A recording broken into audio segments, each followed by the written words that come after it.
So hello everyone. तर आजचा vlog असणार आहे की आपण नेरूळला जाणार आहोत माझ्या सिस्टरला भेटायला आणि तिकडून घरी आल्यावरती आपण सेलिब्रेट करणार आहोत छोटीशी जन्माष्टमी. खूप पाऊस होता त्यामुळे आम्ही डिरेक्टली मेट्रोने आलो घाटकोपर स्टेशनला आणि घाटकोपरवरती उतरल्यानंतर खूप छान असं कलेक्शन असतं जिकडे माझी बहिणाबाई हर एक स्टॉलवरती जाऊन तिकडे टाईम वेस्ट करत होती.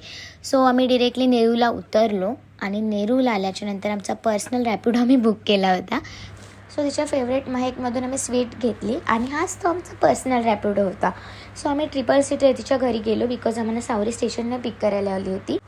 बिल्डिंगमध्ये आम्ही एंटर केलं तर बघतो काय आमची सिस्टर आमचा आधीपासूनच वेट करत होती. सो बेल वाजवण्याचा चान्सच आला नाही. तर आम्ही आतमध्ये गेलो.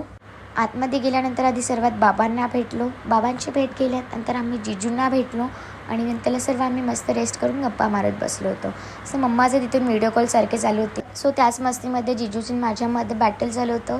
त्यांनी न्यू फोन घेतलेला सॅमसंग अल्ट्रा. सो त्यांचा फोन छान की माझा आयफोन. सो फायनली दिवस संपला आणि आम्ही निघालो रिटर्न घरी जायला. आम्ही लवकरच निघालेलो बिकॉज आम्हाला जन्माष्टमीची फळं फुलं घ्यायची होती, खरेदी करायची होती. सो आम्ही मार्केटला आधी गेलो. बट मार्केटला खूप गर्दी होती तरीसुद्धा आम्ही आमची जी काय फळं प्लस स्वीट हे सर्व सामान घेऊन घरी आलो आणि घरी हा छान बेसिक सेटअप केला होता आम्ही. तर नंतरला त्याच्यामध्ये थोडंसं ॲडव्हान्समध्ये असं नॉर्मली आम्ही सजावट केली होती. सो बेसिकली छान वाटत होती. तर यामध्ये आमच्या कृष्ण कन्हैयाचा छोटूसा ड्रेस आणि त्यांची ज्वेलरी होती. सो आम्ही ज्वेलरी मागच्या वर्षीची होती, ड्रेस आम्ही छोटूसा घेतला.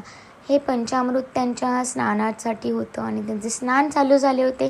मग त्यांचे स्नान झाल्याच्या नंतर त्यांना छान असं मम्मानी सजवलं आणि असे मुकुट त्यांचं बसत नव्हतं बिकॉज आमचे छोटूसेच कानं होते. बट तरीसुद्धा खूप क्यूट वाटत होते ते. सो फायनली 12 वाजले आणि कृष्ण कन्हैयाची पूजा चालू झालेली आणि अचानक आमच्या घरातली 12 वाजता ते 1 वाजेपर्यंत ही मज्जा चालू होती.